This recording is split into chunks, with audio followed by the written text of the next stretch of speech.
Praise the lord. ಕ್ರಿಸ್ತನಲ್ಲಿ ಪ್ರೀತಿಯುಳ್ಳ ದೇವಜನರೇ, ಕ್ರಿಸ್ತನಲ್ಲಿ ಪ್ರೀತಿಯುಳ್ಳ ದೇವರ ಮಕ್ಕಳೇ, ನನ್ನನ್ನು ಸೇರಿಸಿ ಹೇಳ್ತಾ ಇದ್ದೇನೆ, ದೇವರು ನಿಮ್ಮನ್ನು ಆಶೀರ್ವದಿಸಿದ್ದಾನೆ. ದೇವರು ನಿಮ್ಮನ್ನು ನೋಡ್ತಾ ಇದ್ದಾನೆ. ದೇವರು ನಿಮ್ಮನ್ನು ತಿಳಿದಿದ್ದಾನೆ. ದೇವರು ಎಲ್ಲವನ್ನು ಬಲ್ಲವನಾಗಿದ್ದಾನೆ. ಹಾಗಾಗಿ ಇವತ್ತು ನಮ್ಮ ದೇವರ ವಾಕ್ಯವನ್ನು ಕೇಳುವುದಕ್ಕಾಗಿ ನಾನು ಸಿದ್ಧವಾಗಿದ್ದೇನೆ.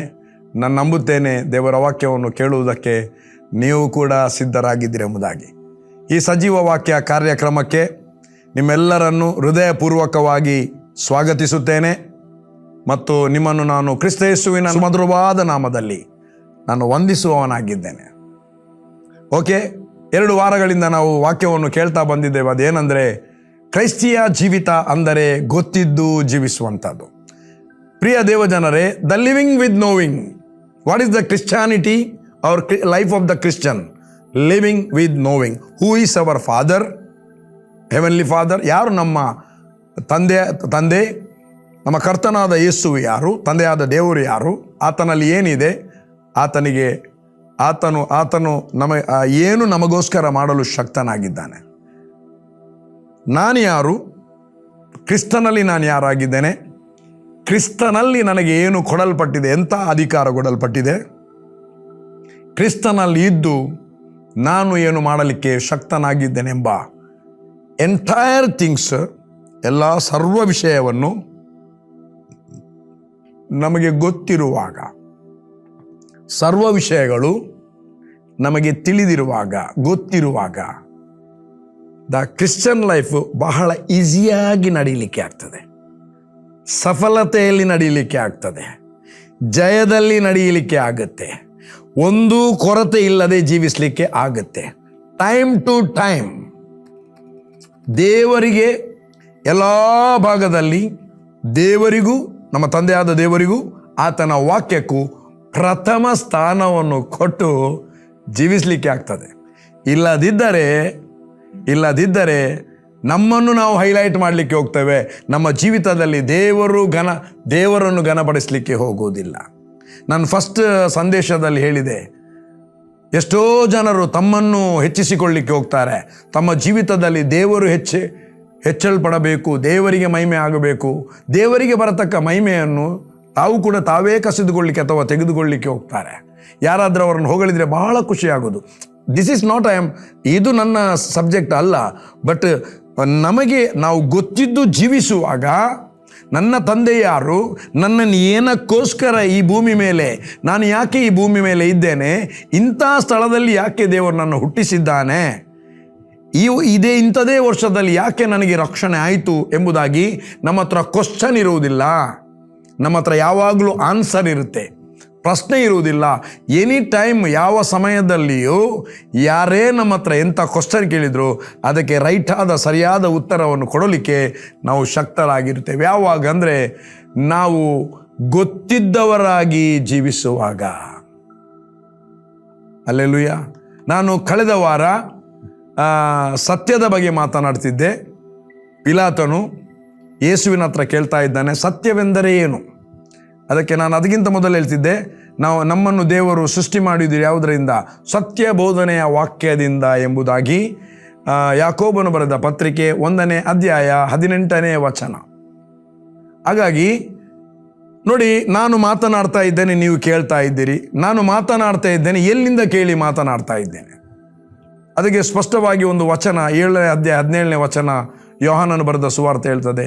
ಯೇಸು ಮಾತಾಡ್ತಾನೆ, ದೇವರ ಚಿತ್ತವನ್ನು ಮಾಡುವುದಕ್ಕೆ ಯಾರಿಗೆ ಮನಸ್ಸದೆಯೋ, ದೇವರ ಚಿತ್ತವನ್ನು ಮಾಡುವುದಕ್ಕೆ ಯಾರಿಗೆ ಮನಸ್ಸಿದೆಯೋ ಅವರಿಗೆ ಈ ನನ್ನ ಮಾತು, ಈ ನನ್ನ ಬೋಧನೆಯು ನಾನೇ ಕಲ್ಪಿಸಿ ಹೇಳ್ತಾ ಇದ್ದೇನೆಯಾ ಅಥವಾ ದೇವರಿಂದ ಕೇಳಿ ಹೇಳ್ತಾ ಇದ್ದೇನೆ ಎಂಬುದು ಗೊತ್ತಾಗ್ತದೆ.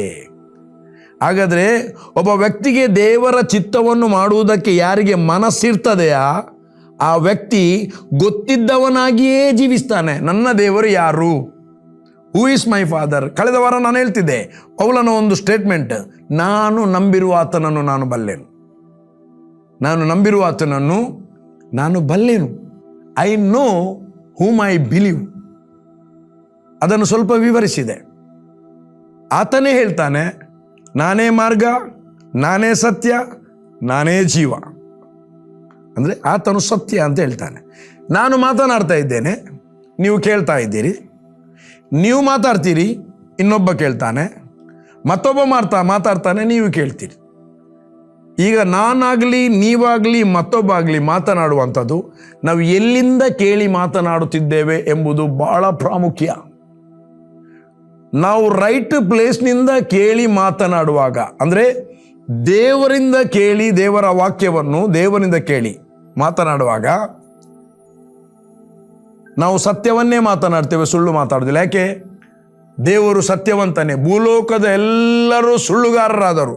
ದೇವರ ವಾಕ್ಯದಲ್ಲಿ ಬರ್ತದೆ, ಭೂಲೋಕದಲ್ಲಿ ಎಲ್ಲರೂ ಸುಳ್ಳುಗಾರರಾದರು, ದೇವರು ಸತ್ಯವಂತನೇ ಸರಿ, ಎಂದಿಗೂ ಆತನು ಸುಳ್ಳಾಡುವುದಿಲ್ಲ. ಅದಕ್ಕೆ ತೀತನ ಹೇಳ್ತಾನೆ, ಸುಳ್ಳಾಡದ ದೇವರು ಎಂಬುದಾಗಿ. ತೀತನ ಪತ್ರಿಕೆಯಲ್ಲಿ ಸುಳ್ಳಾಡದ ದೇವರು. ದೇವರಿಗೆ ಅಸಾಧ್ಯವಾದದ್ದು ಒಂದೇ ಇರುವುದು, ಆತನಿಗೆ ಸುಳ್ಳು ಹೇಳಲಿಕ್ಕೆ ಗೊತ್ತೇ ಇಲ್ಲ, ಆಗುವುದೇ ಇಲ್ಲ ಅಂತ ಹೇಳುವುದೇ ಇಲ್ಲ. ಇವತ್ತು ವಿಶ್ವಾಸಿಗಳು, ದೇವರ ಮಕ್ಕಳು ಒಂದು ಸಂಗತಿಯನ್ನು ತಿಳ್ಕೊಳ್ಬೇಕು. ಸೈತಾನನು ಸುಳ್ಳಿಗೆ ತಂದೆ. ಓಕೆ, ನಾನು ಇದರಲ್ಲೇ ಮಾತಾಡ್ತೇನೆ. ನಾವು ಸತ್ಯ, ನಾವು ಮಾತಾಡ್ತಾ ಇದ್ದೇವೆ. ಯಾರಿಂದ ಕೇಳ್ತಾ ಇದ್ದೇವೆ? ಮಾತಾಡ್ತಾ ಇದ್ದೇವೆ, ಕೇಳಿ ಮಾತಾಡ್ತಾ ಇದ್ದೇವೆ, ಅಥವಾ ಕಲಿತು ಮಾತಾಡ್ತಾ ಇದ್ದೇವೆ? ದೇವರ ವಾಕ್ಯವನ್ನು ಕಲಿತು ಮಾತಾಡ್ತಿದ್ದೇವೆ. ಒಬ್ಬ ಹೇಳ್ತಾನೆ, ಹಾಲು ದೇಹಕ್ಕೆ ಬಾಳೆ ಒಳ್ಳೆಯದು, ನೀವು ಡೈಲಿ ಕುಡಿಬೇಕಂತ ಹೇಳ್ತಾನೆ. ಅದೇ ವಿಷಯದಲ್ಲಿ ಇನ್ನೊಬ್ಬ ಹೇಳ್ತಾನೆ, ಹಾಲು ಕುಡಿದವನು ಬೇಗ ಸತ್ತು ಹೋಗ್ತಾನೆ ಅಂತ, ಹೆಚ್ಚು ಆಯುಷ್ಯ ಬದುಕುವುದಿಲ್ಲ. ಯಾಕೆ? ಅದು ದನ ಅದರ ಕರುವಿಗೆ ಬೇಕಾಗಿ ಕೊಟ್ಟದ್ದು. ದನದ ಕರು ಹುಟ್ಟುವಾಗ 6 ಕಿಲೋ 7 ಕಿಲೋ ಹುಟ್ಟುತ್ತದೆ, 10 ಕಿಲೋ ಆಗಿ ಹುಟ್ಟುತ್ತದೆ. ಹುಟ್ಟಿದ ಕೂಡಲೇ ಸ್ವಲ್ಪ ದಿವಸದಲ್ಲಿ ಅದು 15-20 ಕಿಲೋ ಆಗ್ತದೆ. ಅದು ಮನುಷ್ಯರಿಗೆ ಕುಡಿಲಿಕ್ಕೆ ಮಾಡಿದಲ್ಲ ಅಂತ. ಮತ್ತೊಬ್ಬ ಹೇಳ್ತಾನೆ, ಹಾಲಿನಲ್ಲಿ ಬೆಣ್ಣೆ ಇದೆ, ಎಲ್ಲ ಇದೆ, ಕೊಲೆಸ್ಟ್ರಾಲ್ ಆಗ್ತದೆ ಅಂತ. ಇದನ್ನು ಕೇಳುವವರು ಮೊದಲು ಚೆನ್ನಾಗಿ ಕುಡಿತಾ ಇದ್ರು, ಯಾವ ತೊಂದರೆ ಆಗಲೇ ಇಲ್ಲ. ನನ್ನ ಅಪ್ಪ 85 ವರ್ಷ ಇದ್ದಾರೆ, ಜೀವದಲ್ಲಿದ್ದಾರೆ ಮತ್ತು ಒಳ್ಳೆ ಹೆಲ್ದಿ ಆಗಿದ್ದಾರೆ. ಎವ್ರಿ ಡೇ 1/2 ಲೀಟರ್ ಕರ್ಡ್ಸ್ ಕುಡಿತಾರೆ. Every day 1/2 litre curds. ಚಳಿಗಾಲ ಇರಲಿ, ಮಳೆಗಾಲ ಇರಲಿ, ಸೆಕೆಗಾಲ ಇರಲಿ, ಅವರಿಗೆ ಯಾವ ಶೀತ ಕೂಡ ಆಗುವುದಿಲ್ಲ, ಆಗುಸ ಇಲ್ಲ. ಯಾಕೆಂದರೆ ಅವರು ನಂಬಿಕೆಯಿಂದ ಕುಡಿತಾ ಇದ್ದಾರೆ. ದೇವರು ಕೊಟ್ಟದ್ದು ಸ್ತೋತ್ರ ಮಾಡಿ ಕುಡಿತಾ ಇದ್ದಾರೆ. ದೇವರು ಉಂಟು ಮಾಡಿದ ಎಲ್ಲ ಒಳ್ಳೆಯದೇ. ದೇವರಿಗೆ ಸ್ತೋತ್ರ ಮಾಡಿ ವಾಕ್ಯವನ್ನು ಹೇಳಿ ಪ್ರಾರ್ಥಿಸುವಾಗ ಅದು ಶುದ್ಧವಾಗ್ತದೆ ಅಂತ ಅವರಿಗೆ ಗೊತ್ತಿದೆ. ಪ್ರೇಯರ್ ಮಾಡಿ ತಿಂತಾರೆ. ಈಗ ಈ ಸೋಷಿಯಲ್ ಮೀಡಿಯಾ ನೋಡಿದವರು ಒಂದು 4 ಮಂದಿ 4 ವಿಧವಾಗಿ ಹೇಳಿದ್ದಾನೆ, ಒಬ್ಬನು ಕೂಡ ಸರಿಯಾಗಿ ಹೇಳಲೇ ಇಲ್ಲ. ಇಲ್ಲಿ ಹಾಲು ಕುಡಿದೇ ಬಿಟ್ಟ. ಯಾಕೆ ಕುಡಿಯೋದಿಲ್ಲ? ನಾನು ಹಾಲು ಕುಡಿದು ಬಿಟ್ಟೆ ಅಂತ. ಯಾಕೆ? ಚಾಕೆ ಹಾಲು ಹಾಕಿ ಕುಡಿದ್ರೆ ಪಿತ್ತ ಅಂತೆ, ಅದಕ್ಕೆ ಕುಡಿಯುವುದಿಲ್ಲ ಅಂತ. ಯಾರು ಹೇಳಿದ್ದು? ಇಷ್ಟು ವರ್ಷ ನಾವು ಕುಡಿದೆವು, ಏನಾದರೂ ಪ್ರಾಬ್ಲಮ್ ಆಯ್ತಾ? ಇಲ್ಲ. ಹಾಗಾದರೆ ಯಾರ್ದ ಕೇಳಿ ಮಾಡುವುದಲ್ಲ, ನಾವು ನಂಬಿಕೆಯಲ್ಲಿ ದೇವರ ವಾಕ್ಯವನ್ನು ಕೇಳಿ ನಾವು ಜೀವಿಸಲಿಕ್ಕೆ ಕಲಿಯಬೇಕು. ಓಕೆ, ಇಲ್ಲಿ ದೇವರು ಮಾತನಾಡ್ತಾ ಇದ್ದಾನೆ. What is speaking? ಆತನ ಟ್ರುತ್ತು. ಅದಕ್ಕೆ ನಾನು ಕಳೆದ ವಾರ ಹೇಳಿದೆ, you shall know the truth, the truth will make you free. ಅದನ್ನು ಸ್ವಲ್ಪ ಬಿಡಿಸಿದೆ. ಹಾಗಾದರೆ ನಾವು ಕೇಳ್ತಾ ಇದ್ದೇವೆ, ನಾವು ಮಾತನಾಡುವಾಗ ಯಾರಿಂದ ಕೇಳಿ ಮಾತನಾಡ್ತೇವೆ? ಯೇಸು ಹೇಳಿದ, ನನ್ನ ಕುರಿಗಳು ನನ್ನ ಸ್ವರಕ್ಕೆ ಕಿವಿ ಕೊಡುತ್ತವೆ. ಯೋಹಾನನು ಬರೆದ ಸುವಾರ್ತೆ 10ನೇ ಅಧ್ಯಾಯ 28ನೇ ವಚನ 29ನೇ ವಚನ. ನನ್ನ ಕುರಿಗಳು ನನ್ನ ಸ್ವರಕ್ಕೆ ಕಿವಿ ಕೊಡುತ್ತವೆ, ಅವು ಅನ್ಯದನ್ನು ಹಿಂಬಾಲಿಸುವುದಿಲ್ಲ. ಯಾವ ವ್ಯಕ್ತಿ ದೇವರ ಸ್ವರಕ್ಕೆ ಕಿವಿ ಕೊಟ್ಟು, ಆತ್ಮೀಯ ಸ್ತರದಲ್ಲಿ ವಾಯ್ಸ್ ಇದೆ, ಆತ್ಮೀಯ ಸ್ತರದಲ್ಲಿ ವಾಯ್ಸ್ ಇದೆ, ಡಿಮೋನಿಕ್ ವಾಯ್ಸ್ ಇದೆ, ದೇವರ ವಾಯ್ಸ್ ಇದೆ. ಯಾವ ವಾಯ್ಸನ್ನು ನಾವು ಕೇಳ್ತಾ ಇದ್ದೆ? ಓಕೆ, ನಿಮಗೆ ಎಕ್ಸಾಂಪಲ್ ನಾನೊಂದು ರೇಡಿಯೋ ಕೊಡ್ತೇನೆ. ರೇಡಿಯೋ ಸ್ಟೇಷನ್ನಲ್ಲಿ ತರಂಗ ರಿಲೀಸ್ ಆಗ್ತದೆ. ಆ ತರಂಗದಲ್ಲಿ ಬರುವಾಗ ಗಾಳಿಯಲ್ಲಿ ಅದು ರೇಡಿಯೋದಲ್ಲಿ ಪ್ರಸಾರವಾಗುವಂಥ ಸ್ಟೇಷನ್ ಆಕಾಶವಾಣಿ ಮಂಗಳೂರು, ಆಕಾಶವಾಣಿ ಹುಬ್ಳಿ, ದ ಸಿಲೋನ್. ನಾವು ಚಿಕ್ಕ ಇರುವಾಗ ದೇವರ ವಾಕ್ಯ ಸಂಡೇ ಬರ್ತಿತ್ತು. ಇದು ಸಿಲೋನ್ ಬ್ರಾಡ್ಕಾಸ್ಟಿಂಗ್ ರೇಡಿಯೋ ಹಾಸ್ಯ ಸೇವಾ ವಿಭಾಗದಿಂದ ಇಂಥ ಕಾರ್ಯಕ್ರಮವನ್ನು ಮಾತನಾಡ್ತಿದ್ವೇವೆ ಅಂತ ಹೇಳಿಕೊಂಡು ಒಂದು ಬೇರೆ ಕನ್ನಡದಲ್ಲಿ ತಮಿಳಿನಲ್ಲಿ ಕನ್ನಡವನ್ನು ಬರೆದು ಓದಿ ಹೇಳ್ತಾ ಇದ್ರು. ಪಾಪ ಅಷ್ಟು ಕಷ್ಟಪಟ್ಟು ನಮಗೋಸ್ಕರ ಅವರು ಮಾತಾಡ್ತಾ ಇದ್ರು. ಈಗ ಸಿಲೋನ್ನಿಂದ ರೇಡಿಯೋ ಪ್ರಸಾರ ಆಗ್ತಾ ಇದೆ, ಮುಂಬೈಯಿಂದ ರೇಡಿಯೋ ಪ್ರಸಾರ ಆಗ್ತಾ ಇದೆ, ಮಂಗಳೂರಿನಿಂದ ರೇಡಿಯೋ ಪ್ರಸಾರ ಆಗ್ತಾ ಇದೆ. ಈಗ ಅದೆಲ್ಲ ರೇಡಿಯೋ ತರಂಗಾಂತರದಿಂದ ಪ್ರಸಾರ ಆಗುವಾಗ ಆ ತರಂಗವನ್ನು ಆಯಾಯ ಸ್ಟೇಷನ್ನ ಆ ತರಂಗವನ್ನು ರಿಸೀವ್ ಮಾಡುವಂಥ ರಿಸೀವರ್ ರೇಡಿಯೋದೊಳಗಿದೆ. ನಮಗೆ MW ಇದೆ, SW1 SW2 ರೇಡಿಯೋದಲ್ಲಿ ಇದೆ. ಮರ್ಫಿ ಅಂತ ಇತ್ತು ಆ ಕಂಪನಿ. ಮತ್ತು ನಮಗೆ ಇದು ಟ್ಯೂನರ್ ತಿರುಗಿಸ್ಲಿಕ್ಕೆ ಟ್ಯೂನರ್ ಇತ್ತು. ಆ ಟ್ಯೂನರ್ನಲ್ಲಿ ಎಲ್ಲಿಗೆ ಬರ್ತದೆ ಆಗ ಕರೆಕ್ಟ್ ಮಂಗಳೂರು ಸ್ಟೇಷನ್ಗೆ. ಸ್ವಲ್ಪ ಈಚೆ ತಂದರೆ ಸಿಲೋಂತ ಆಗ್ತದೆ, ಅದು ಬೇರೆ ಸ್ಟೇಷನ್ ಅಂತ ಆಗ್ತದೆ. ಕೆಲವೊಮ್ಮೆ 2 ಸ್ಟೇಷನ್ ಸಹ ಘರ್ಷಣೆ ಆಗೋದುಂಟು. 2 ಸ್ಟೇಷನ್ ಸಹ ಒಂದು ನಾವು ದೇವರ ಸ್ವರ ಕೇಳಬೇಕು, ಇಲ್ಲ ಇದ್ರೆ ಸೈತಾನನ ಸ್ವರ ಕೇಳ್ತಾರೆ. 2 ಒಟ್ಟಿಗೆ ಕೇಳಿದರೆ ಏನು ಮಾಡಬೇಕಂತ ಗೊತ್ತಾಗೋದಿಲ್ಲ. ಅದು ಹೆಚ್ಚಿನದಾಗಿ ಕೇಳುವುದಿಲ್ಲ. ಒಮ್ಮೆ ಅದು ಒಳ್ಳೆಯದು ಕೇಳೋದು, ಮತ್ತೊಮ್ಮೆ ಕೆಟ್ಟದ್ದು ಕೇಳೋದು. ಭೂಲೋಕದಲ್ಲಿ ನಾನಾ ವಿಧವಾದ ವಾಯ್ಸ್ ಇದೆ. ನೀನು ಸತ್ಯವಾಕ್ಯದಿಂದ ಹುಟ್ಟಿದ್ದಿ, ದೇವರ ವಾಕ್ಯದಿಂದ ಹುಟ್ಟಿದ್ದಿ. ನಾನು ಲಾಸ್ಟ್ ಟೈಮ್ ಮಾತಾಡ್ತಿದ್ದೆ ಕಳೆದ ವಾರ. ಸತ್ಯ ಬೋಧನೆಯ ವಾಕ್ಯದಿಂದ ನಮ್ಮನ್ನು ದೇವರು ಹುಟ್ಟಿಸಿದ್ದಾನೆ. ನಾವು ಹುಟ್ಟಿದಲ್ಲ, ದೇವರು ನಮ್ಮನ್ನು ಹುಟ್ಟಿಸಿದ್ದು. ನಾವಾಗಿ ಹುಟ್ಟಿ ಬರಲಿಲ್ಲ ಈ ಲೋಕಕ್ಕೆ ಸಹ. ನಾವು ನಮ್ಮ ತಂದೆ ತಾಯಿಗಳಿಗೆ ಹುಟ್ಟಿ ಬಂದಿದ್ದೇವೆ. ಅವರ ಫೆಲೋಶಿಪ್ನಿಂದಾಗಿ ನಾವು ಹುಟ್ಟಿದ್ದೇವೆ. ಇಲ್ಲದಿದ್ದರೆ ನಾವು ಈ ಭೂಲೋಕದಲ್ಲಿ ಇರ್ತಿರ್ಲಿಲ್ಲ. ಬಟ್ ದೇವರು ನಮ್ಮನ್ನು ಆ ತಂದೆ ತಾಯಿಗಳ ಮೂಲಕ ಈ ಲೋಕದಲ್ಲಿ ಹುಟ್ಟಿಸಿದ್ದಾನೆ. ದೇವರಿಗೆ ಸ್ತೋತ್ರ. ಮತ್ತು ತಂದೆಯಾದ ದೇವರಿಗೆ ಮಗನಾಗಿ ಆತ್ಮದಲ್ಲಿ ಹುಟ್ಟಿಸಿದ್ದಾನೆ. ಈ ಹುಟ್ಟುವಿಕೆ ನಡೆದದ್ದು ದೇವರಿಂದ.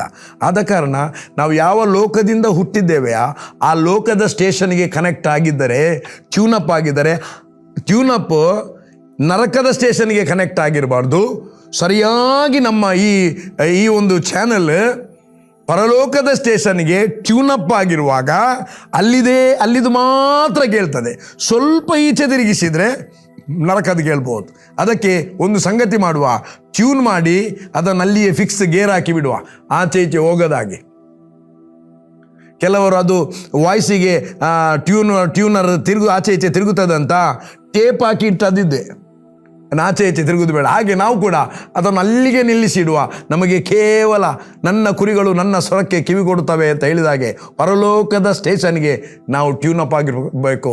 ಅಲ್ಲಿಂದ ಬರುವಂಥದ್ದು ಒಂದೇ ಸತ್ಯ ಮಾತ್ರ. ಅಲ್ಲಿಂದ ಬರುವುದು ನಾವು ಸತ್ಯವನ್ನು ಸತ್ಯ ನಮಗೆ ಗೊತ್ತಿರುವಾಗ ಆ ಸತ್ಯದಲ್ಲಿಯೇ ನಾವು ನಡೆಯುತ್ತೇವೆ. ಗೊತ್ತಿದ್ದವರಾಗಿ ಜೀವಿಸುವಂಥದ್ದು ಅದು ಕ್ರೈಸ್ತಿಯ ಜೀವಿತ. ನನ್ನ ಪ್ರಿಯ ದೇವ ಜನರೇ, ಇನ್ನೊಂದು ಸ್ವರ ಇದೆ, ಅದು ನಿಮಗೆಲ್ಲ ಗೊತ್ತಿದೆ. ಯಾರ ಸ್ವರ ಅಂತ? ಸೈತಾನನ ಸ್ವರ. ಹಿ ಆಲ್ಸೋ ಸ್ಪೀಕಿಂಗ್ ಲೈ. ಆತನೇನು ಮಾತಾಡ್ತಾನೆ? ಲೈ. ಆದಿಕಾಂಡ 3ನೇ ಅಧ್ಯಾಯ 1ನೇ ವಚನ. ಆತನು ಯುಕ್ತಿ ಉಳ್ಳವನು, ಆದಿಯಿಂದಲೇ ಆತನು ಯುಕ್ತಿ. ಅದೇ ಇವನು ಹೇಳ್ತಾನೆ ಕೊರಿಂಥದವರೆಗೆ 2 ಕೊರಿಂಥ 11ನೇ ಅಧ್ಯಾಯ 3ನೇ ವಚನದಲ್ಲಿ ಹೇಳ್ತದೆ. ಸೈತಾನನು ಕುಯುಕ್ತಿ ಎಂಬುದಾಗಿ ಅದನ್ನು ಓದುವ. 2 ಕೊರಿಂಥ 11ನೇ ಅಧ್ಯಾಯ 3ನೇ ವಚನ. ಹೇಗೆ ಹವ್ವಳು ಸರ್ಪದ ಕುಯುಕ್ತಿಗೆ ಒಳಬಿದ್ದು ಮೋಸ ಹೋದಳು. ಅಂದರೆ ಆತನು ಯುಕ್ತಿ ಉಳ್ಳವನಾಗಿದ್ದಾನೆ ಎಂಬುದಾಗಿ ಆದಿಕಾಂಡದಲ್ಲಿ ಬರೆದಿದ್ರು. ಅದು ನಿಜವಾದ ಸತ್ಯವಾದ ಯುಕ್ತಿ ಅಲ್ಲ, ದೇವರ ಯುಕ್ತಿ ಅಲ್ಲ, ದೈವೋಕ್ತಿ ಅಲ್ಲ. ಅದು ಕುಯುಕ್ತಿಯನ್ನು ಕಲ್ಪಿಸುವಂಥ ಸುಳ್ಳುಗಾರನ ಸ್ವಭಾವ. ಆ ಸುಳ್ಳುಗಾರನ ಸ್ವಭಾವ ಅಲ್ಲ, ಆತನೇ ಸುಳ್ಳುಗಾರನು. ಅದಕ್ಕೆ ಯೇಸು ಯೋಹಾನನು ಬರೆದ ಸುವಾರ್ತೆ 8ನೇ ಅಧ್ಯಾಯ 43ನೇ ವಚನದಲ್ಲಿ ಒಂದು ಮಾತು ಬರೆದಿದ್ದಾನೆ. ಅದನ್ನು ನಾವು ಓದೋಣ ಪ್ರಿಯರೇ. 8ನೇ ಅಧ್ಯಾಯ 43ನೇ ವಚನ. ನೀವು ನನ್ನ ಮಾತನ್ನು ಗ್ರಹಿಸದೇ ಇರುವುದಕ್ಕೆ ಕಾರಣವೇನು? ನನ್ನ ಬೋಧನೆಗೆ, ಸತ್ಯ ಬೋಧನೆಗೆ ಕಿವಿ ಕೊಡದೆ ಲಾರದೆ ಇರುವುದೇ ಕಾರಣ. ಸೈತಾನನು ನಿಮ್ಮ ತಂದೆ, ನೀವು ಆ ತಂದೆಯಿಂದ ಹುಟ್ಟಿದವರಾಗಿದ್ದು ನಿಮ್ಮ ತಂದೆಯ ದುರಿಷ್ಟಗಳನ್ನೇ ನಡೆಸಬೇಕೆಂದಿದ್ದೀರಿ. ಅವನು ಆದಿಯಿಂದಲೂ ಕೊಲೆಗಾರನಾಗಿದ್ದು ಸತ್ಯದಲ್ಲಿ ನಿಲ್ಲಲಿಲ್ಲ. ನಂಬರ್ 1, ಅವನಲ್ಲಿ ಸತ್ಯ ಇಲ್ಲವೇ ಇಲ್ಲ. ನಂಬರ್ 2 ಆಯಿತು. ಈಗ ನಂಬರ್ 3, ಅವನು ಸುಳ್ಳಾಡುವಾಗ ಸ್ವಭಾವಾನುಸಾರವಾಗಿ ಸುಳ್ಳಾಡುತ್ತಾನೆ. ಅವನು ಸುಳ್ಳುಗಾರನು, ಸುಳ್ಳಿಗೆ ಮೂಲ ಪುರುಷನಾಗಿದ್ದಾನೆ. ಸುಳ್ಳಿನ ಮೂಲ, ದ ಬಿಗಿನಿಂಗ್ ಆಫ್ ದ ಲೈ, ದಟ್ ಈಸ್ ದ ಡೆವಿಲ್, ಸೈತಾನ.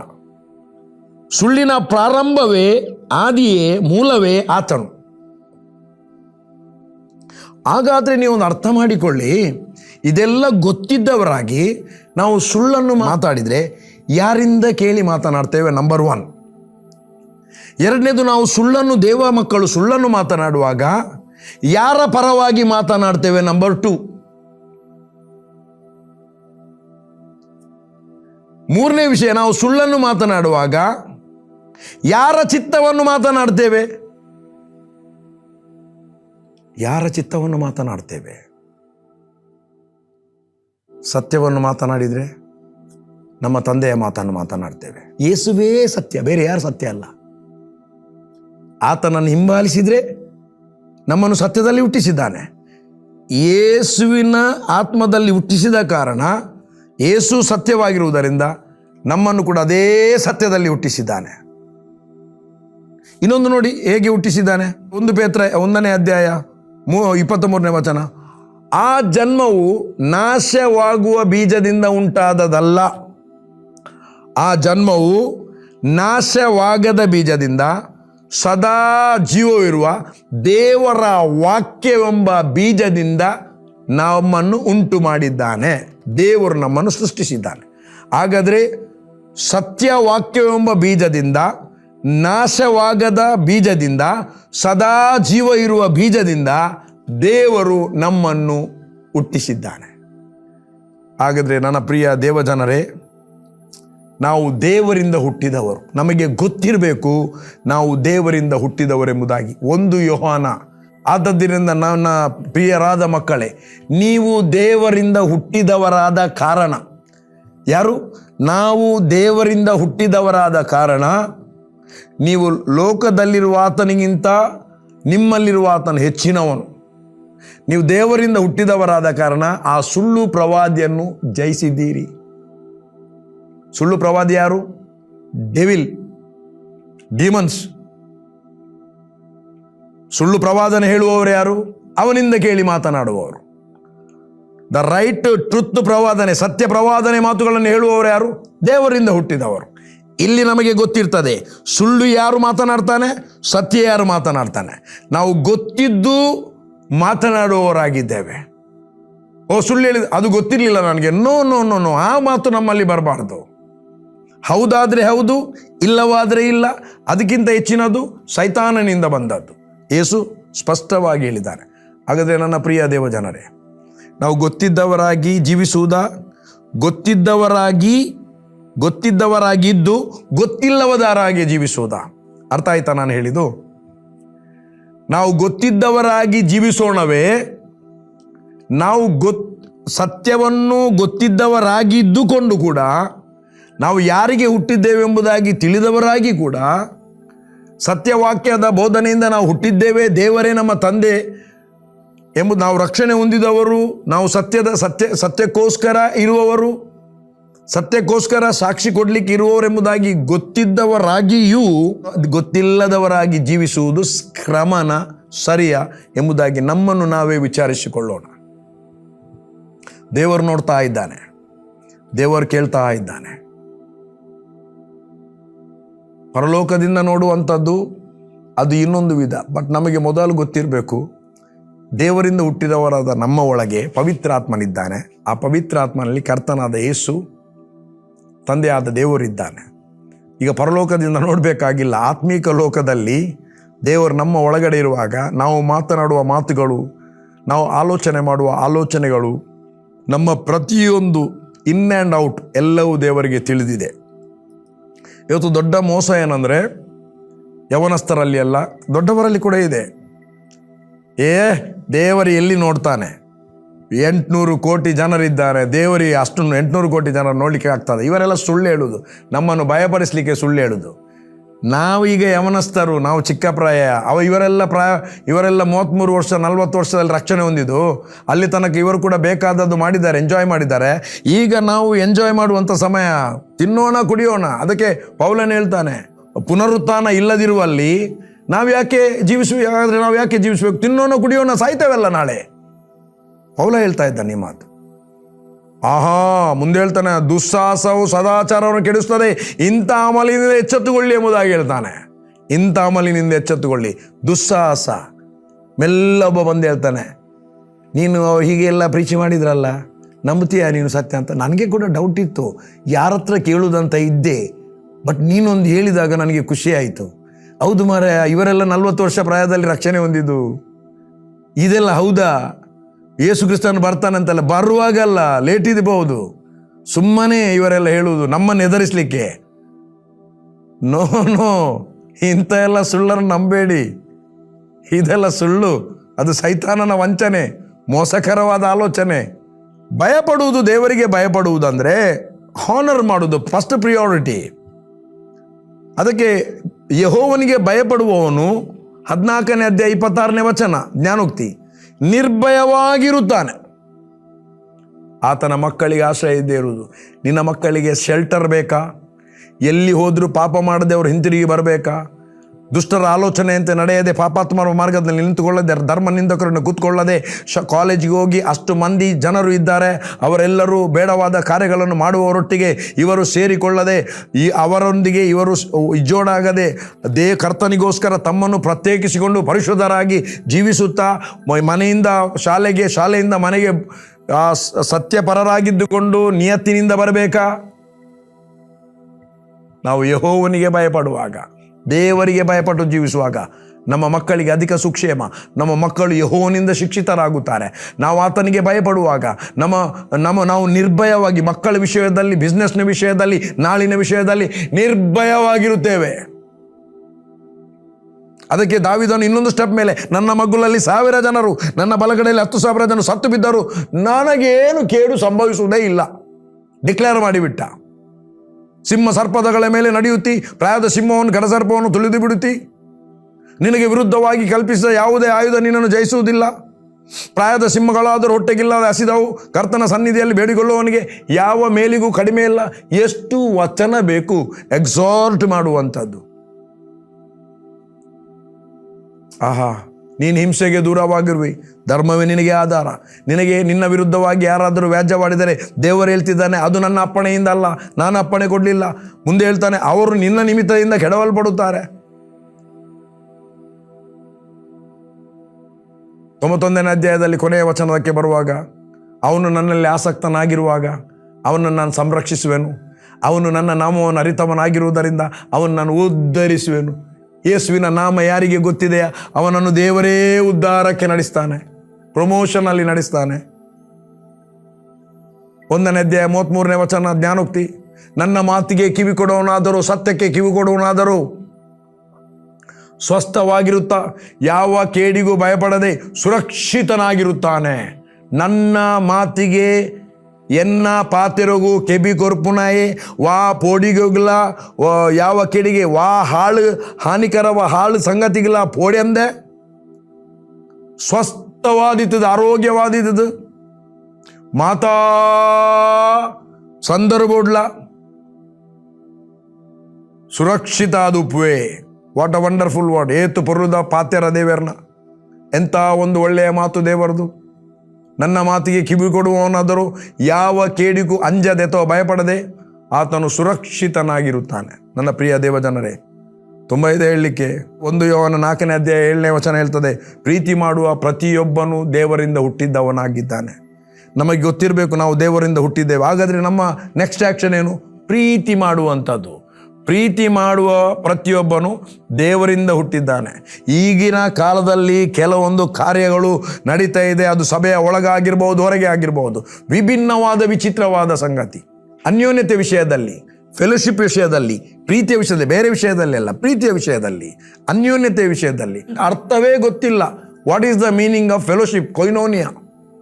ಬಟ್ ಊರಿಗೆ ಬೇಲಿ ಹಾಕಲಿಕ್ಕೆ ನಮಗೆ ಆಗುವುದಿಲ್ಲ. ನಾವು ನಮ್ಮಿಂದ ಪ್ರಾರಂಭ ಮಾಡುವ.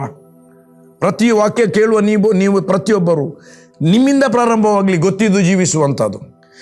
ನಿಮ್ಮ ಮೂಲಕ ಅನೇಕರಿಗೆ ಅದು ದೇವರ ಸತ್ಯ ಪ್ರದರ್ಶನಗೊಳ್ಳಲಿ. ನಿಮ್ಮನ್ನು ನೋಡಿ ಪರಲೋಕದ ದೇವರನ್ನು ಕೊಂಡಾಡಲಿ. ಒಬ್ಬೊಬ್ಬ ವ್ಯಕ್ತಿಯ ಮೂಲಕ ದೇವರ ಪರಿಮಳ ಸ್ಪ್ರೆಡ್ ಆಗಲಿ. ಬೈಬಲ್ ಹೇಳ್ತದೆ, ನಾವು ಏನಾಗಿದ್ದೇವೆ? ನಾವು ಕ್ರಿಸ್ತನಲ್ಲಿ ದೇವರ ಪರಿಮಳವಾಗಿದ್ದೇವೆ, ಕ್ರಿಸ್ತನಲ್ಲಿ ದೇವರ ಮಕ್ಕಳಾಗಿದ್ದೇವೆ. What a wonderful things. ಎಲ್ಲ ದೇವರ ವಾಕ್ಯದಲ್ಲಿ ಬರೆದದ್ದು. ನಾವು ಕ್ರಿಸ್ತನಲ್ಲಿ ದೇವರ ಮಕ್ಕಳು. ರೋಮನ್ 8ನೇ ಅಧ್ಯಾಯ 14ನೇ ವಚನ, ಸನ್ಸ್ ಆಫ್ ಗಾಡ್. ಕ್ರಿಸ್ತನಲ್ಲಿ ನಾವು ದೇವರ ಮಗ ಆಗಿದ್ದೇವೆ. 2 ಕೊರಿಂಥ 5ನೇ ಅಧ್ಯಾಯ 20ನೇ ವಚನ, ಕ್ರಿಸ್ತನಲ್ಲಿ ನಾವು ಪರಲೋಕ ರಾಜ್ಯದ ರಾಯಭಾರಿಗಳು. ಫಿಲಿಪ್ಪ 1ನೇ ಅಧ್ಯಾಯ 7ನೇ ವಚನ, ಕ್ರಿಸ್ತನಲ್ಲಿ ದೇವರ ಕೃಪೆಯ ಪಾಲುದಾರರು. ಫಿಲಿಪ್ಪ 2ನೇ ಅಧ್ಯಾಯ 16ನೇ ವಚನ, ಜೀವದಾಯಕ ವೃಕ್ಷವನ್ನು ತೋರಿಸಿಕೊಡುವವರು. ಅದೇ 2ನೇ ಅಧ್ಯಾಯ 16ನೇ ವಚನ, ಜ್ಯೋತಿರ್ಮಂಡಲಗಳು. ಮತ್ತು 2 ಕೊರಿಂಥ 3ನೇ ಅಧ್ಯಾಯ 2ನೇ ವಚನ, ಲಿವಿಂಗ್ ಎಪಿಸ್ಟಲ್ಸ್, ಜೀವಂತ ಪತ್ರಿಕೆಗಳು.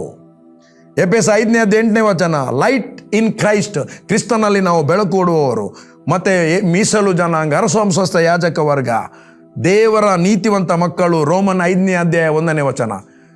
ಕ್ರಿಸ್ತನಲ್ಲಿ ನಾವು ಏನೆಲ್ಲ ಆಗಿದ್ದೇವೆ ಎಂಬುದಾಗಿ ಸತ್ಯವೇದ ನಮಗೆ ಹೇಳ್ತದೆ. ಅದಕ್ಕೆ ನನ್ನ ಪ್ರಿಯ ದೇವಜನ, ನಾನು ಮುಗಿಸ್ತೇನೆ. ನಾವು ಕ್ರಿಸ್ತನಲ್ಲಿ ಏನಾಗಿದೆ ಎಂಬುದಾಗಿ ತಿಳಿಸಲ್ಪಟ್ಟಿದೆ. ಹಾಗಾಗಿ ದೇವರು ನಿಮ್ಮನ್ನು ಆಶೀರ್ವದಿಸಿದ್ದಾನೆ, ದೇವರು ನಿಮ್ಮ ಸಂಗಡ ಇದ್ದಾನೆ.